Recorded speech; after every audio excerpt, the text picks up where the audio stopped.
आप सबकी प्राप्ति हो। आपको यहाँ देखकर इंतहाई खुश हूँ। आप बहुत अच्छी हैं, क्योंकि जो लोग खुदा की सुनता है कि जो ऐसे ही पुरस्कार ढूंढता है जो रूह से और सच्चाई से उसकी प्रशंसा करे।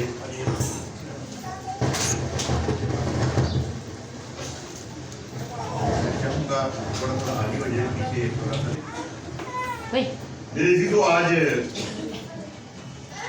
बस चंद मिनट के लिए खुदा का कलाम सुनेंगे। कल भाई साहब ने बड़े अच्छे तरीके से खुदा का कलाम पेश किया। उन्होंने तो बाइबल की सैर करा दी, लेकिन मैं एक दूसरे पर गौर करूंगा। जिनके पास खुदा का कलाम है, मेरे साथ मत्ती रसूल का जी बयान उसका चौथा भाग और उसकी पहली आयत से 11वीं आयत तक कोई भी तलावत करेगा।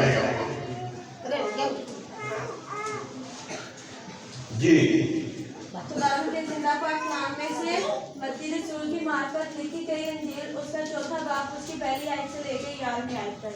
जी उस वक्त रूह यीशु को जंगल में ले गया ताकि इब्लीस से आजमाया जाए, और 40 दिन और 40 रात फाका करके आखिर को उसे भूख लगी, और आजमाने वाले ने पास आकर उससे कहा, अगर तू खुदा का बेटा है तो फरमा कि ये पत्थर रोटियां बन जाए। उसने जवाब में कहा, लिखा है कि आदमी सिर्फ रोटी ही से जिंदा ना रहेगा, बल्कि हर बात से जो खुदा के मुंह से निकलती है। तब इब्लीस उसे मुकद्दस शहर में ले गया और हैकल के कुमरे पर खड़ा करके उससे कहा कि अगर तू खुदा का बेटा है तो अपने तय नीचे गिरा दे, क्योंकि लिखा है कि वो तेरी बाबत अपने फरिश्तों को हुक्म देगा और वो तुझे हाथों पर उठा लेंगे, ऐसा न हो कि तेरे पांव को पत्थर से ठेस लगे।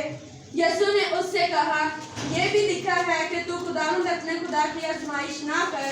फिर इब्लीस उसे एक बहुत ऊंचे पहाड़ पर ले गया और दुनिया की सब सल्तनतें और उनकी शान और शौकत उसे दिखाई, और उससे कहा, अगर तू झुककर मुझे सजदा करे तो ये सब कुछ तुझे दे दूंगा। यीशु ने उससे कहा, ऐ शैतान दूर हो, क्योंकि लिखा है कि तू खुदावंद अपने खुदा को सजदा कर और सिर्फ उसी की इबादत कर।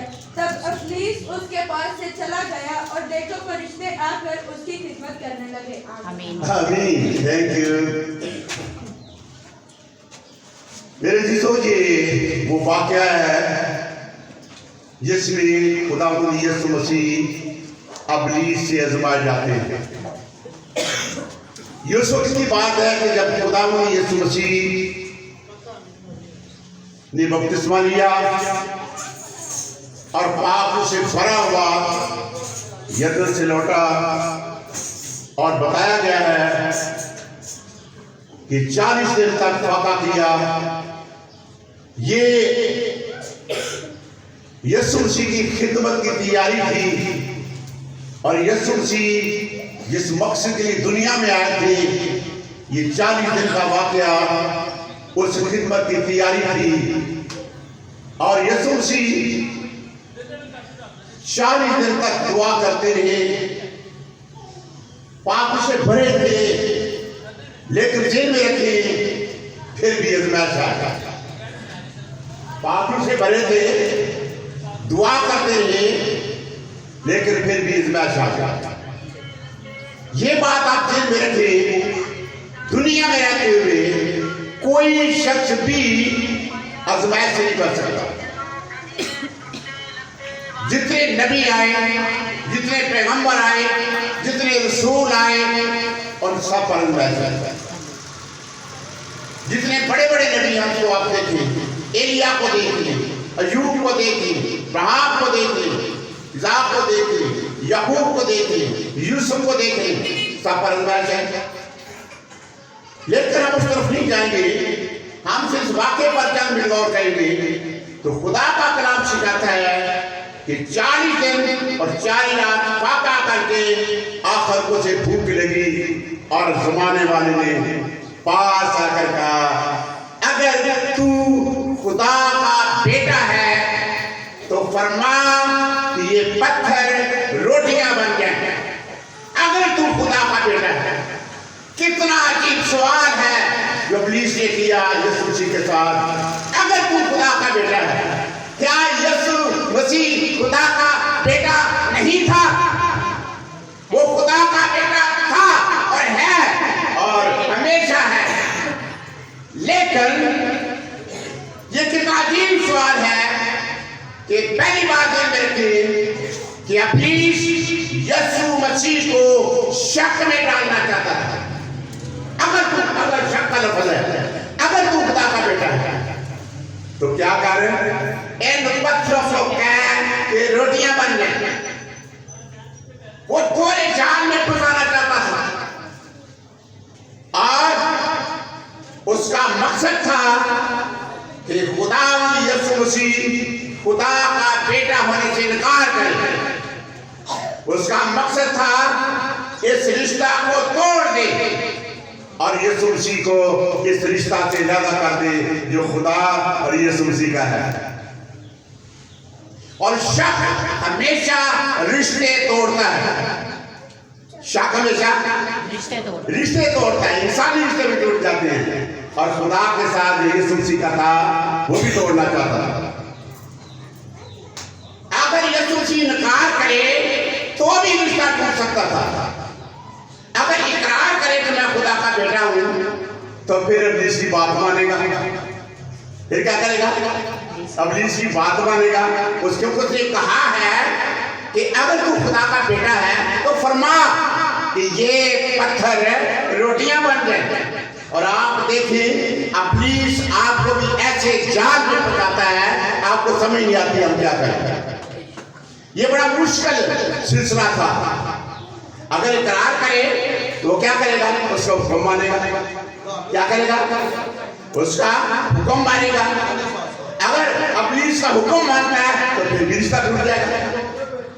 हाँ जी, अगर क्या करता है वो उसका हुक्म मानता है, उसकी बात मानता है, उसके कहने पे जो कुछ वो करता है फिर रिश्ता टूट जाएगा।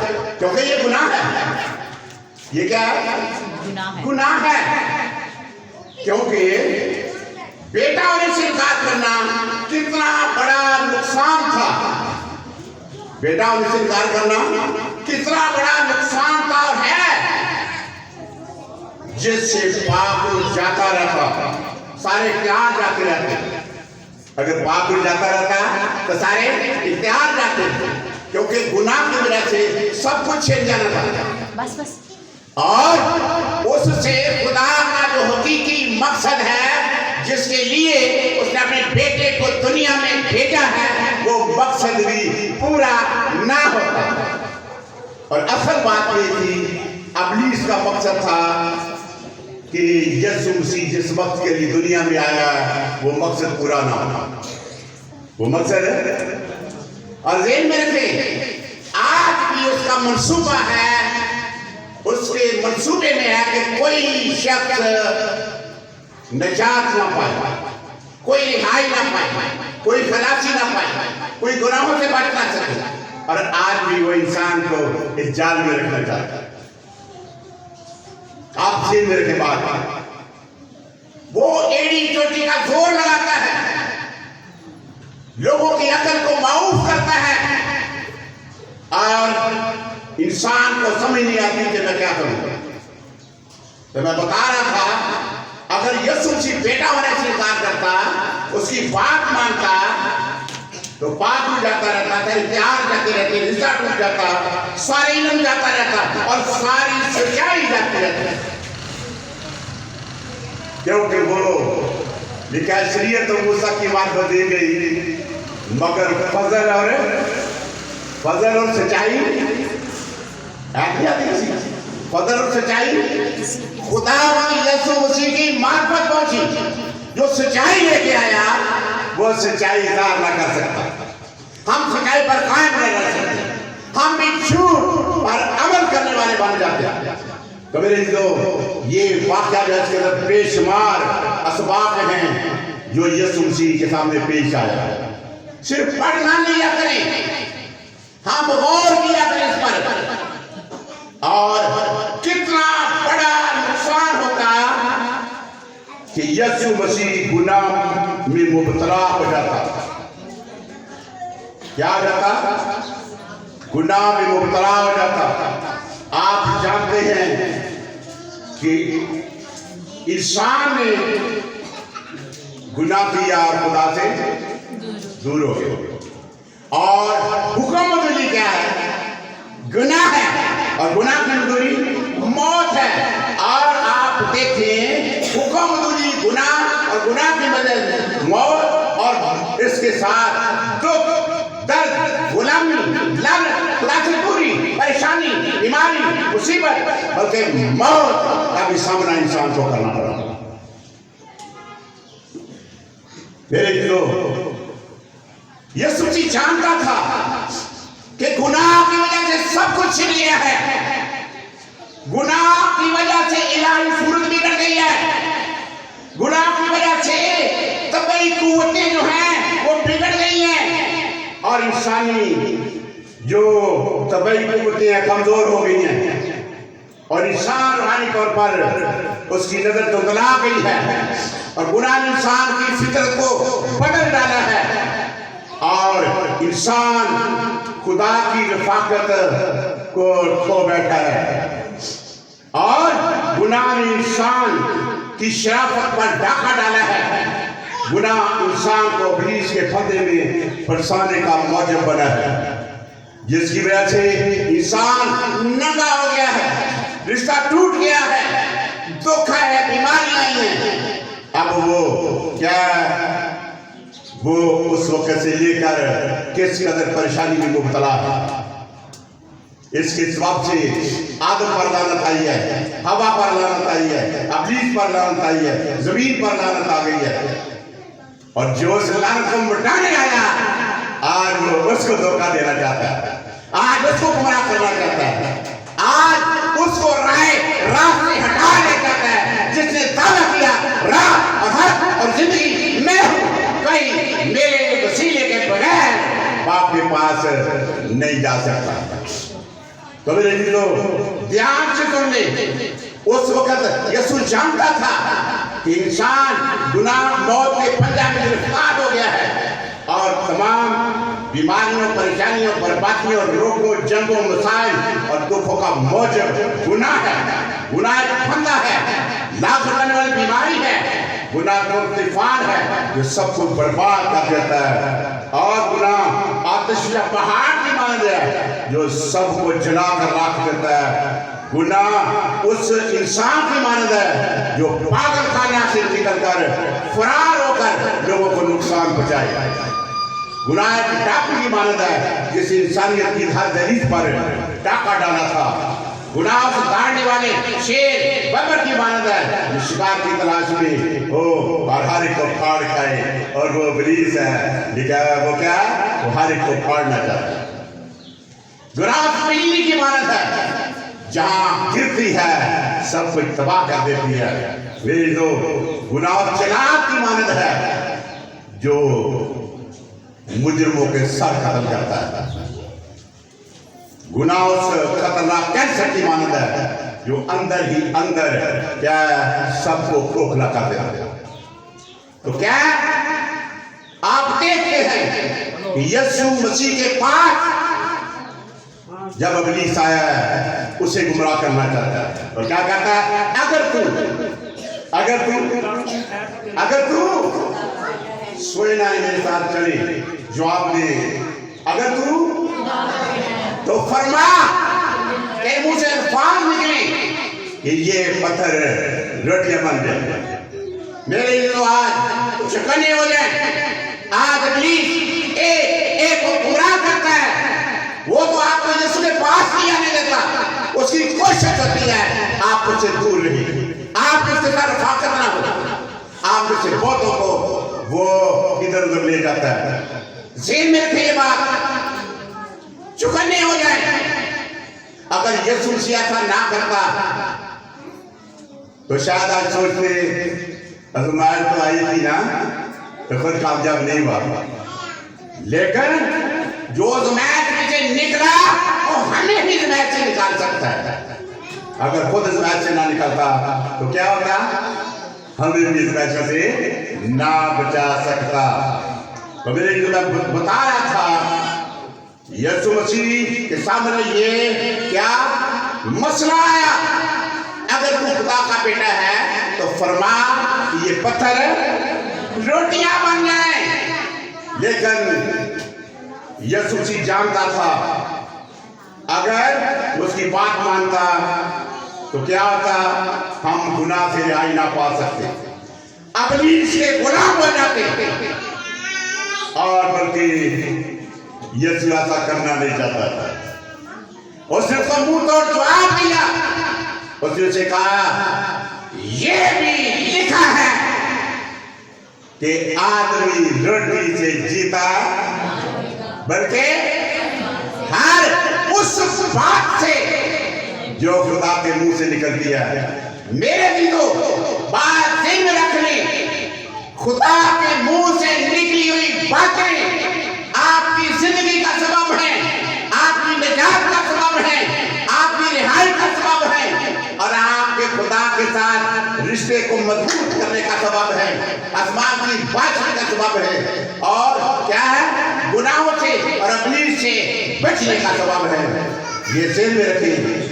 यीशु मसीह ने कहा आदमी रोटी से जीता। दूसरी बात, यीशु मसीह को उसने जिस्म की ख्वाहिश पे क्या किया, जिस्म की ख्वाहिश पेश की। और आप दिल में रखे बात, क्या कहा, इन पत्थरों को क्या के रोटियां बन जाए। वो जिस्म की ख्वाहिश पेश आज भी करता है। दिल में रखने बात, खुदा का कलाम पौलुस के खत में रोमी 8 में लिखा है, क्योंकि रूह जिस्म के खिलाफ काज करता है और जिस्म रूह के खिलाफ काज करता है। अगर यीशु जिस्म की ख्वाहिश को पूरा करते तो क्या वो रूह के मुताबिक ना चलते। क्या लिखा है, क्योंकि जिस्म की ख्वाहिश जो है वो खुदा से दूर कर देती है। आगे लिखा है, वो रूहानियत से जिस्मानियत में लाना चाहता था, क्योंकि रोमी 8:5 पढ़ने को लिखा है, क्योंकि जो जिस्मानी बातों के ख्याल में रहते हैं लेकिन वो रूहानी नहीं है। क्योंकि जो जिस्मानी बातों के ख्याल में रहते हैं वो जिस्मानी है, लेकिन जो रूहानी बातों के ख्याल में रहते हैं वो रूहानी है। मेरे दिलो 8:6 में लिखा है, जिस्मानी नीयत मौत है मगर रूहानी नीयत जिंदगी और इत्मीनान है। जिस्मानी नीयत क्या है, जब जिस्म के मुताबिक सोचते हैं, जिस्म की ख्वाहिश को पूरा करना चाहते हैं, तो जिस्मानी नीयत क्या है, मौत है। और आप देखिए यीशु ने मौत में से निकाला है, हमें फिर मौत में जाना चाहिए। खुदा चाहता है आपको, हमें केयरफुल होना चाहिए, हमें चुकन्ने होना चाहिए, हमें अलर्ट होना चाहिए और हमें इन बातों का ख्याल रखना चाहिए। कई दफा शैतान किसी बहन के लिए से, भाई के लिए से, बेटे के लिए से, बेटी के लिए से, दोस्त के लिए से, किसी अजीज के लिए से भी हमारी जिंदगी में आ जाता है और हमारे भी खुदा से दूर करना चाहता है और जिस्म की ख्वाहिशें पेश करता है। मेरे दिलो गौर करें जरा, जिस्मानी नीयत क्या है, मौत है मगर रूहानी नीयत जिंदगी और इत्मीनान है। 7 में लिखा है, जिस्मानी नीयत खुदा की दुश्मनी है। जिस्मानी नीयत क्या है, खुदा की दुश्मनी है और ना खुदा की शरीयत के ताबिया है और ना हो सकती है। उसने जिस्मानियत पेश, जिस्म की बात की कि तू क्या खा, रोटी खा ले। आज रोटी खाते खाते लोग चल नहीं आते, रोटी खाते खाते लेट हो जाते हैं और रूह की ग़िज़ा से रह जाते हैं। मेटो चकन्ने हो जाए, मजबूत हो जाए, आप मामूली नहीं है। आपके लिए यीशु मसीह ने खून बहाया है, आपको मौत में से निकाल कर जिंदगी के मोड़ पर खड़ा कर दिया है। अब दोबारा हमें मौत की याद नहीं आना, हमें उसके सारे हीलों से वाकिफ होना चाहिए कि वो किस तरह हमें गुमराह करता है। अगर आप भी चकन्ने ना हो तो इसका मतलब है इसमें हमारा भी कुछ हाथ है। यीशु मसीह जो कोई करना चाहता था कर गया, अब हमारा काम है कायम रहना। जी, तो बात हो रही थी जिस्मानी में ये क्या है? मौत है, और रूहानी जिंदगी और इत्मीनान है। जिस्मानी खुदा की दुश्मनी है और ना खुदा की शरीयत के ताबे है और ना हो सकती है। जब जिस्म की ख्वाहिश को पूरा करते हैं, खुदा की शरीयत के खुदा के कलाम पर अमल नहीं कर सकते। ये दिल में रखी बात। अगर ये कुर्सी हमारी तरह होता तो वो भी शायद रोटी की पीछे दौड़ चढ़ता। क्या ये तुमने रोटी के पीछे दौड़ा? नहीं, आप देखिए 40 दिन का भूखा है फिर भी रोटी की खाती थी, रात खा के सोने तो फिर भी जाते मोटने पर रोटी खा लिया। मेरे दिलो जेल में रखे। यीशु मसीह ने बड़ी सफाई से मुकाशा 3:8 का वादा दिया कि आदमी रोटी से जीता ना रहेगा, बल्कि हर उस बात से जो खुदा के मुंह से निकलती है। आप जी मेरे के यीशु मसीह ने किस कदर मुंह तोड़ जवाब दिया, किस कदर अपने आप को बचाया, किस कदर गुनाह से मुकर्रर रहा, किस तरह खुदा का बेटा होने से इनकार न किया और किस तरह खुदा की हुकूमत ना की। हमें मजबूत होना है। मेरे दिलो खुदा का कलाम सिखाता है 8 बाब की आदत में, जो जिस्मानी है वो खुदा को खुश नहीं कर सकते। अब ये दिन जो है ये पापों की मामूली यात्रा करने के दिन है। जिस्मानियत से निकले। ये सिर्फ ये ही नहीं है आए और इधर बैठकर 2 मिनट बस 2 गीत गाए और रोजे को देखा। खुदा से पाप न मांगे। बड़े अच्छे दिन हैं, मजबूत होने के दिन हैं, अपने रिश्ते को मजबूत करने के दिन हैं। मेरे दिलों गौर करने के दिन हैं। जो काम आप चाहे सारा साल नहीं कर सके, आप इन दिनों में करें। खुदा के साथ हूँ। और लेकिन लिखा है तुम जिस्मानी नहीं बल्कि रूहानी हो, बशर्ते कि खुदा का रूह तुम में बसा हुआ। यीशु मसीह ने वादा किया पापुल का, पापुल किया और शर्त रख दी तुम जिस्मानी नहीं हो बल्कि रूहानी हो। शर्त क्या है? बशर्ते कि खुदा का रूह तुम में, 8 बाब की 9 आयत है। मगर जिसमें मसीह का रूह नहीं वो उसका नहीं है। बेशक कहता है मैं मसीह हूँ, मैं पादरी हूँ, मैं एल्डर हूँ, मैं डीकन हूँ, मैं डीकनेस हूँ, मैं पोप हूँ या बिशप हूँ। जिसके अंदर खुदा का रूह नहीं वो उसका नहीं। सीधी सारी बात लिखा है। अगर क्रिश्चियन भी हो तो जेल में रखी बात, खुदा के पापों के हिदायत जो खुदा के बेटे हैं वो खुदा के पापों के हिदायत से चलते हैं। और खुदा का रूह कभी खुदा के कलाम की मुखालफत नहीं करता, वो बाप की मुखालफत नहीं करता, वो बेटे की मुखालफत नहीं करता, वो बाप की मुखालफत नहीं करता। जी मेरे दिलों खुदा का कलाम सिखाता है। दूसरी बात, ये तो लंबा टापर के मैं एक बार पे कर गया हो जी। आगे यीशु मसीह को वो हैकल के कुंगे पर ले गया। कहाँ ले गया? हैकल के कुंगे पर।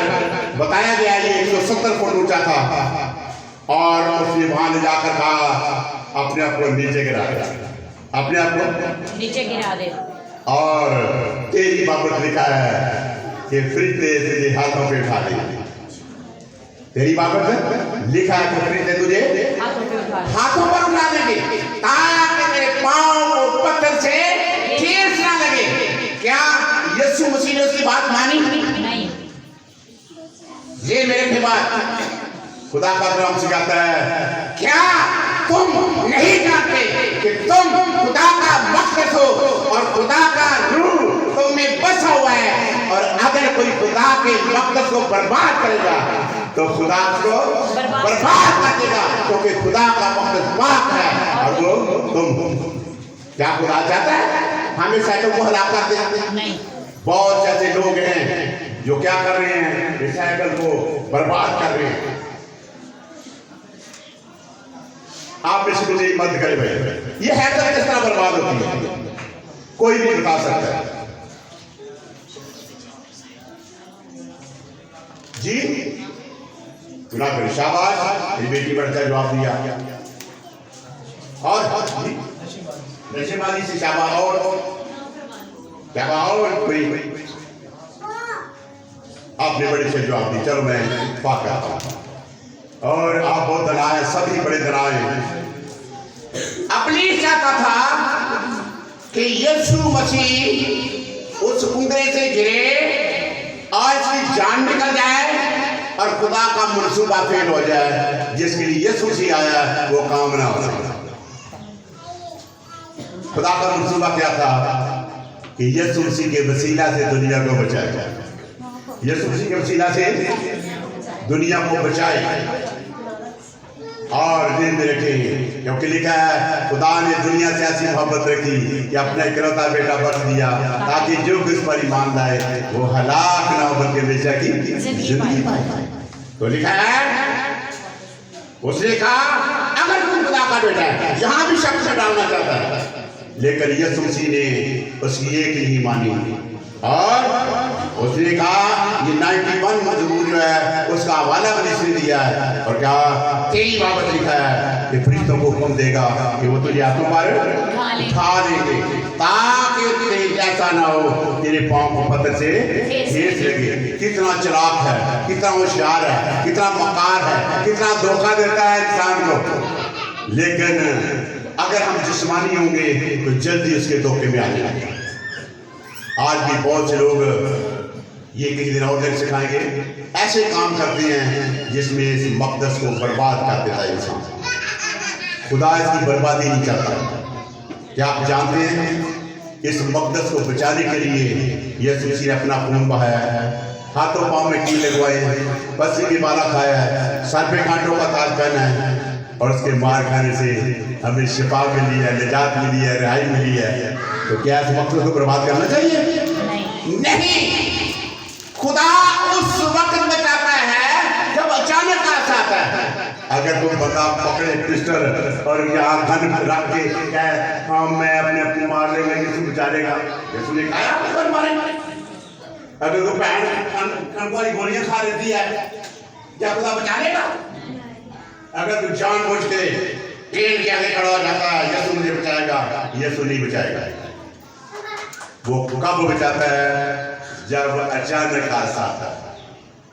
वो कब बचाता है? जब कोई धोखे से आपको नशा दे देता है, जहर दे देता है, तो खुदा उसके असर को खत्म कर देता है। यहाँ एक भाई मेरा थे इलियास, आज नहीं है, वो गए और वो बता रहा था एक दिन मैं इधर से जा रहा चुनी की तरफ, एक बस के पीछे जा रहा था और आगे से बड़ा ट्राला आ रहा था। तो मैंने कहा इससे बस से आगे निकाल लूँ, तो एकदम आगे बड़ा ट्राला आ। अब मैंने कहा मैं नहीं बच सकता। और कहता है मुझे क्या भी आपने रक्शे में से निकाल कर फुटपाथ के बाहर फेंक दिया, रक्षा नीचे आ गया ड्राइवर। ये वो ताकत है जो इंसान को बचाती है। ये खुद अगर आप आगे बढ़ा जाते फिर कभी नहीं बचाएगा, क्योंकि खुदा किसी की हिलाकत नहीं चाहता और वो नहीं चाहता कि आप खुदकशी करें। और ये मगरूरी है इंसान। दूसरी तीसरी मतलब शराब लगा मैं बड़ा ताकतवर हूँ, थले लकट नहीं हूँ। क्या भाई? तो क्या यीशु मसीह ने क्या सिखाया? ये भी लिखा है कि तू खुदावंद अपने खुदा की अज़माइश ना कर, गलत कार्य करके फिर हम कहते खुदा में बचाए, खुदा नहीं बचाता। कितने बड़े सबक है ये अंदर। मैं बस टाइम हो गया, जल्दी करूंगा। तीसरी बात क्या यीशु मसीह ने जब ये जवाब दिया तो इब्लीस से मुझे पहाड़ पर ले गए, मुझे पहाड़ पर ले गया और दुनिया की सब सल्तनतें और उनकी शान शौकत दिखाई। और क्या कहा? अगर तू खुदा का बेटा है तो क्या कर। यहाँ लिखा है सब सल्तनतें दिखाई और उनकी शान शौकत दिखाई, और उससे कहा अगर तू झुक कर मुझे सजदा करे ये सब कुछ मैं तुझे दे दूंगा। आज भी इसका ये बड़ा प्यार है। और इसमें वो दौलत और दुनिया पेश करता है। और दौलत ऐसी ताकत है जिसमें बड़े बड़े गुमराह हो जाते हैं, कई ईमान छोड़ जाते हैं, कई अपनी इज्जत खो देते हैं, और कई जो हैं वो ईमान से गुमराह होकर खुदा से दूर हो जाते हैं। ध्यान में रखे बात,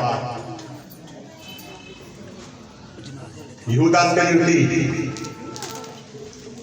यीशु मसीह के पास आया, आने वाले कल में वो एक रसूल बनने वाला था, लेकिन लालच में से खुदा से दूर कर दिया। उसने अपने मालिक को 21 रुपयों का बेच दिया, वे पैसे की दौलत में गुमराह कर दिया। अकल ने दौलत की खातिर अपने खानदान को भी और अपने आप को भी तबाह कर दिया। हननिया सफीरा ने दौलत के लालच में आकर क्या किया, दोनों मियां बीवी हिला कर। आज मैं देखता हूं जब आपके हाथ में पैसा होता है तो शैतान आपको पूरे तौर पर अपने कंट्रोल में ले लेता है।